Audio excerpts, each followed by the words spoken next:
নমস্কার বন্ধুরা, আজকে আমি তোমাদের নিয়ে যাব এমন একটি পাহাড়ে যেখান থেকে তোমরা দেখতে পারবে এরকম একটি 360 প্যানোরামিক ভিউ। উঁচু উঁচু পাহাড়, চারদিকে সবুজ চা বাগান, তার মাঝে একটি পুকুর। পাহাড়ের আরেক সাইড থেকে তোমরা দেখতে পারবে গোটা শিলিগুড়ি শহরটিকে। শিলিগুড়ি থেকে মাত্র 20 কিলোমিটার দূরত্বে রয়েছে এরকম একটি ভিউ পয়েন্ট।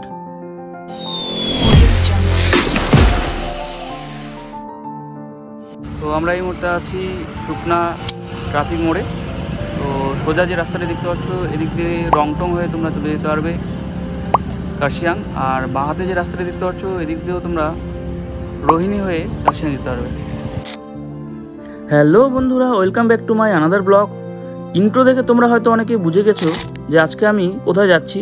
আজকে আমরা যাচ্ছি শিলিগুড়ি থেকে মাত্র 20 কিলোমিটার দূরত্বে রোহিণী ভিউ পয়েন্টে। শিলিগুড়িবাসীরা প্রায় সকলেই পরিচিত এই জায়গা সম্পর্কে। শুকনা ফরেস্ট পার করে আমরা চলে আসলাম ঋষি রোডে। এখান থেকে ডান দিকের রাস্তা ধরে আমরা সোজা পৌঁছে গেলাম শুকনা চেকপোস্টে।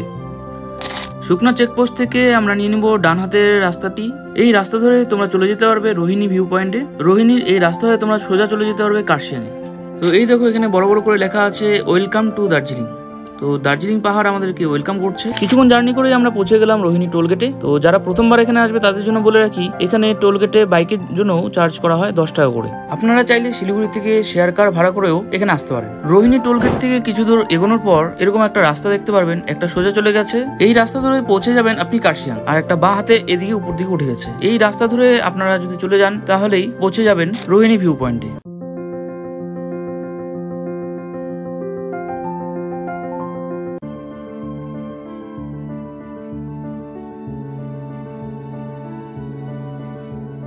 পাহাড়ের রানী দার্জিলিং যাওয়ার পথে অনেক পর্যটক রোহিণীর মধ্য দিয়ে যান।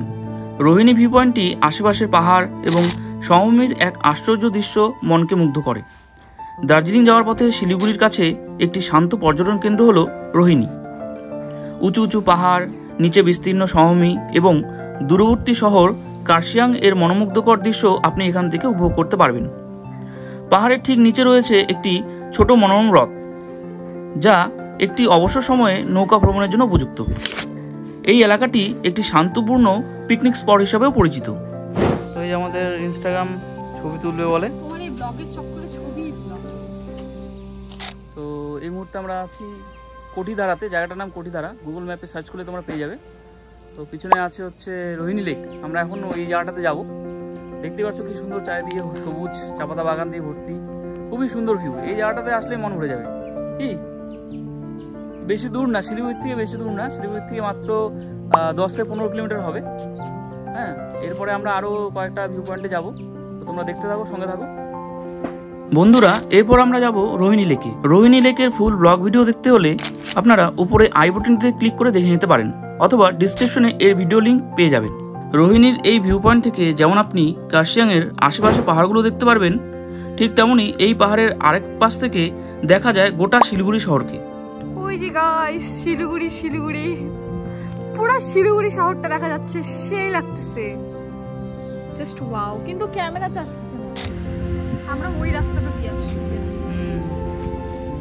ওই নিচের রাস্তাটা দিয়ে আসলাম, কিন্তু পুরো শিলিগুড়ি শহরটা দেখা যাচ্ছে, মারাত্মক।